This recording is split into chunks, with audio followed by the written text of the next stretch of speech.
Maka para ulama-ulama salaf dulu, bahkan sejak zaman Nabi SAW, bahkan Nabi melakukannya, sahabat mengerjakannya, tabi'in menunaikannya, ulama menggarisbawahinya. Apa yang dilakukan? Mereka menghidupkan malam-malam Sya'ban dengan ibadah. Malam-malam Sya'ban, apalagi kalau sudah masuk ke pertengahannya sampai akhirnya, karena mereka merasa waktunya sudah mau berakhir, mereka hidupkan terus pertengahannya, akhirnya dan seterusnya. Tayyib, apa amalannya? Setidaknya ada 3 amalan untuk di malam-malam Sya'ban.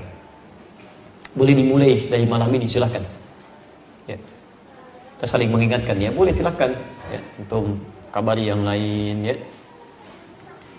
1, sholat. Memperbanyak sholat. 2, berinteraksi dengan Al-Quran. Tilawah Al-Quran. Mau baca, mau pahami kan? Mau menghafal, merajaah, mengulang, silahkan. 3, memperbanyak doa dan istighfar. Memperbanyak doa dan istighfar. 1, salat. 2, memperbanyak interaksi dengan Al-Quran. 3, memperbanyak doa dan istighfar. Salatnya ada 3 jenis yang bisa dikerjakan. 1, qiyamul lail. Qiyam al-lail, qiyamul lail. 2, tahajud. 3, witir. Qiyamul lail, tahajud, witir. Baik, kalau secara bahasa, qiyamul lail itu semua salat yang dikerjakan di malam hari. Salat pada malam hari.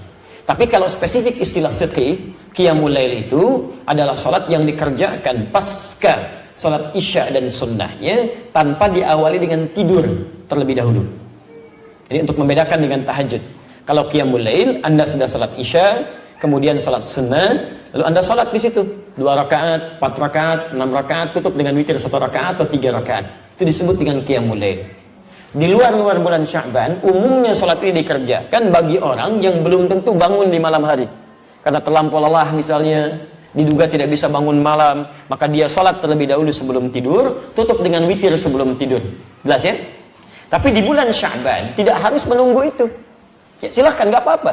Begitu selesai isya, salat sunnahnya, menjelang tidur Anda salat dulu 2 rakaat, 4 rakaat, kan? 6 rakaat, kemudian witir, dan boleh malamnya tahajud lagi setelah Anda tidur, silahkan, nggak ada masalah. Ya.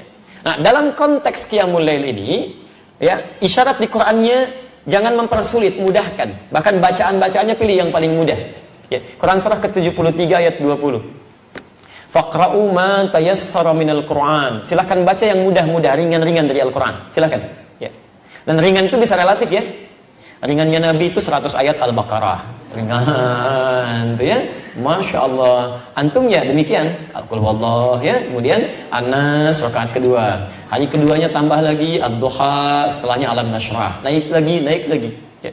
Jadi kalau bisa begini, saran saya, hidupkan di keluarga. Dengan anak-anak boleh kok jamaah. Boleh untuk memberikan bimbingan, boleh ya, tahajud atau qiyamul lail berjamaah untuk memberikan bimbingan itu sah.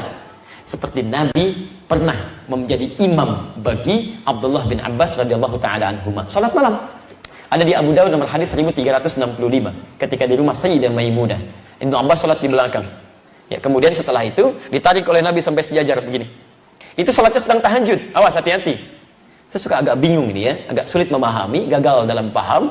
Bagi orang-orang mengatakan, dilarang, bid'ah, tahajud berjamaah itu. Tapi Anda menjadikan hadis ini untuk membenarkan imam dengan makmum dalam posisi sejajar. Jadi kalau ada satu imam, dan pasti imamnya satu, ya, kemudian ada makmum, 1 orang. Makmum berdiri di sini. Anda katakan, posisi imam dengan makmum itu sejajar begini. Pernah dengar ini? Sah, boleh. Apa hadisnya, apa dalilnya? Karena Ibnu Abbas pernah sholat bersama Rasulullah, kemudian ditarik oleh Nabi supaya sejajar begini. Anda menjadikan hadis itu untuk dalil sejajar dalam shaf. Tapi kenapa Anda kemudian lupakan kalau sholat itu sedang sholat bersama qiyamul lail, tahajud? Jadi ini menunjukkan kebolehan tahajud berjamaah. Apa tujuannya? Barangkali 1 untuk membimbing, mengajarkan. Kalau dalam konteks bimbingan kemudian mengajarkan seseorang untuk bisa mendapatkan kenyamanan dalam tahajud, itu boleh dilakukan, silakan, gak ada masalah. Kenapa nggak Anda hidupkan? Mungkin anak-anak yang belum kenal qiyamul lail, supaya terbiasa dengan tarawihnya nanti, silahkan bangunkan. Ya, ayo kita mulai dulu, hidupkan di rumahnya. Jangan berat-berat, kasih yang ringan dulu. Ya, dan rakaatnya jangan banyak-banyak dulu. Supaya sesuai sunnah Nabi ya, kita 11 rakaat. Masya Allah. Malam pertama, besok gak mau ikutan lagi. Dua dulu aja, witirnya 1, sudah enak, naik lagi. Qul huwallah dulu supaya nyaman, kan? Begitu besok mau sholat, Pak, kayak kemarin ya, Qul huwallah lagi. Ya, nggak apa-apa, Qul huwallah dulu. Besok, Pak, kok Qul huwallah mulu? Naikin dong. Ad-duha, 4 rakaat, 6 rakaat, 11 rakaat. Begitu akhir bulan Sya'ban dia terbiasa. Begitu masuk Ramadan, bukankah ada sholat yang dikerjakan dengan berjamaah pasca sholat Isya dan sunnahnya? Sholat apa itu? Tahu. Jadi kalau sudah terbiasa, nanti begitu masuk Ramadan stabil, Pak, Bu. Stabil. Bukan cuma di awalnya sampai akhir. Karena sudah terbiasa, ada kenyamanan di situ. Sholat, tenang, nyaman, awal sampai dengan akhir.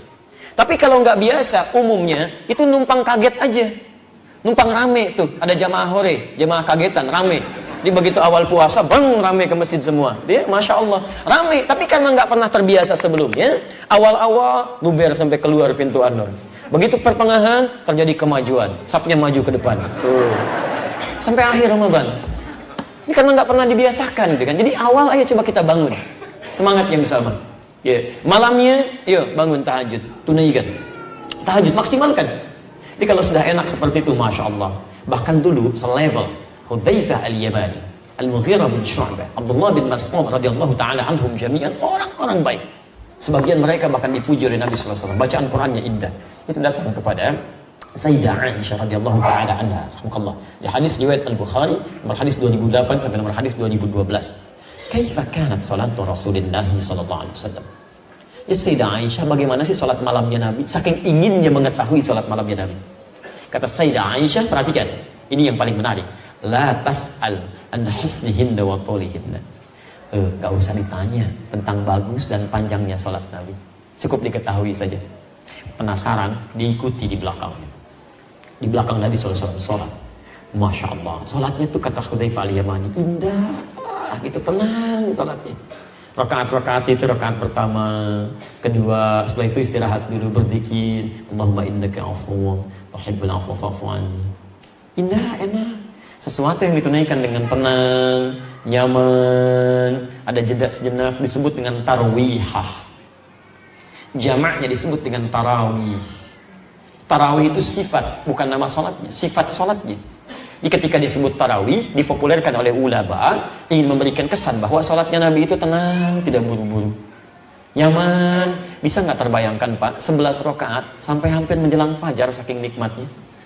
Ini Nabi, Rasul, ahli surga, dekat dengan Allah, dijamin masuk surga, bebas dari kesalahan, 11 rakaat sampai menjelang fajar. Tenang.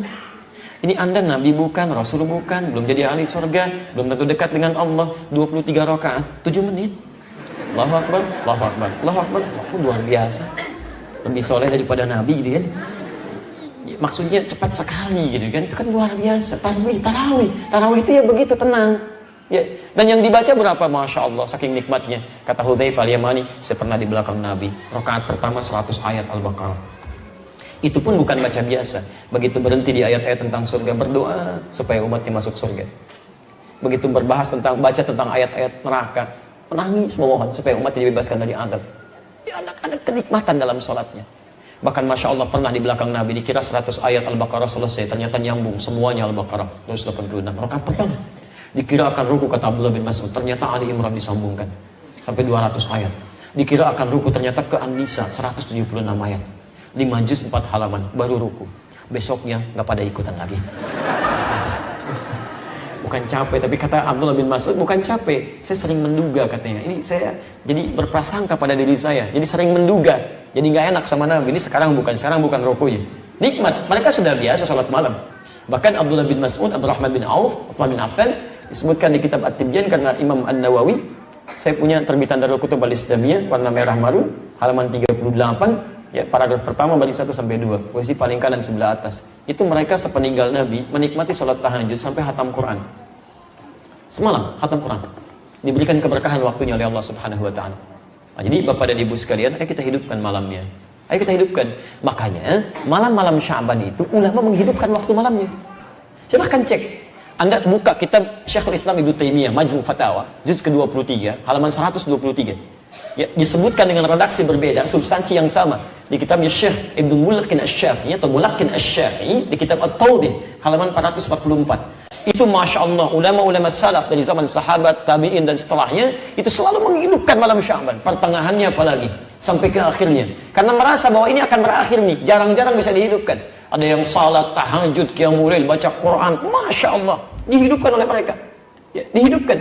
Dan ada yang memanggil ayo orang lain untuk ikut sama-sama hidupkan malamnya, ya, bukan dalam konteks ikut mengadakan ini itu, bukan, ya, tapi dalam konteks menghidupkan malamnya, diajak orang lain, ayo coba hidupkan. Ada yang ke masjid, ada yang di rumah, ya, baca Quran macam-macam, ada yang Yasinan, ada yang Baqarahan, Ali Imranan, An-Nisaan, ya, Al-An'aman, Al-Arafan, ya. Ini tidak harus Anda batasi. Malam nisfu Sya'ban, pertengahan Sya'ban, ini sunnahnya cuma Yasin aja ya, sekian kali, yang lain tidak. Itu tidak tepat. Silakan Anda mau baca ayat apa saja, silakan. Gak ada masalah di sini. Anda baca Yasin, silakan. Al-Baqarah, silakan. Ali Imran, silakan. Silakan populerkan. Nanti antum mau baca apa? Saya Baqarahan, Masya Allah. Antum Ali Imranan, Masya Allah. Antum Al-An'aman, Masya Allah. Yang sana apa? Yasinan. Sudah selesai. Baca, pahami isinya, amalkan isinya. Itu poinnya. Jangan dibaca sekian kali, tapi nggak paham artinya. Ya, itu walaupun ada pahalanya, tapi maknanya nggak kita dapatkan dalam kehidupan. Jadi jangan meributkan sesuatu yang memang esensinya tidak kita ketahui, pelajari dulu. Ya. Tidak dilarang Anda menghidupkan malam Sya'ban. Yang keliru itu menjadikan malam itu untuk menunaikan sesuatu yang tidak ada tuntunannya. Di Anda ngajak orang dengan cara yang salah, itu nggak boleh. Walaupun perbuatannya baik, dulu pernah ada masa orang-orang sudah mulai malas untuk menunaikan ibadah, maka diajak oleh para ulama. Tapi sebagian ada yang mengajak dengan cara yang salah, memunculkan hadis-hadis yang tidak dikenal riwayatnya. Ya. Pernah dengar ini, orang sholat di malam pertengahan Sya'ban, nisfu Sya'ban, sholatnya 100 rakaat, kan? Dan sholatnya begini, bacanya ini dapat pahala sekian. Pernah dengar? Ya, ada riwayatnya, dan itu bukan palsu hadisnya, bukan palsu, tapi palsu banget. Itu cuma Nabi nggak ada. Di kitab hadis palsu pun nggak ditemukan, nggak ada, karena dulu nggak ada, gitu kan? Jadi Anda tidak dilarang kalau ingin menghidupkan malam Sya'bannya, tapi tidak harus melakukan sesuatu yang tidak ada dasar dalilnya. Itu aja poinnya. Ya, kalau ingin menunaikan ibadah silakan, gak ada masalah. Bahkan Syekhul Islam Ibnu Taimiyah mengatakan orang-orang mulai ke masjid, ada yang berjamaah sholatnya malamnya, tapi hanya sesekali, bukan berarti dirutinkan begitu, tidak. Ya, jelas ya? Baik, jadi hidupkan malamnya, hidupkan siangnya. Baik, kalau sholat malam waktunya kapan? Masa siang? Sholat malam pasti malam. Nggak ada sholat malam siang, kan? Makanya tahajud itu malam, qiyamul lail itu malam, witir itu malam. Kalau siang apa tadi? Puasa. Siang puasa. Aduh, cepat ingat, lambat lupa. Cepat ingat, cepat lupa. Lambat ingat, lambat lupa. Lambat ingat, cepat lupa. Ini agak repot ya. Baik, teman-teman, di penghujungnya, puasa siangnya, malam ibadah malam.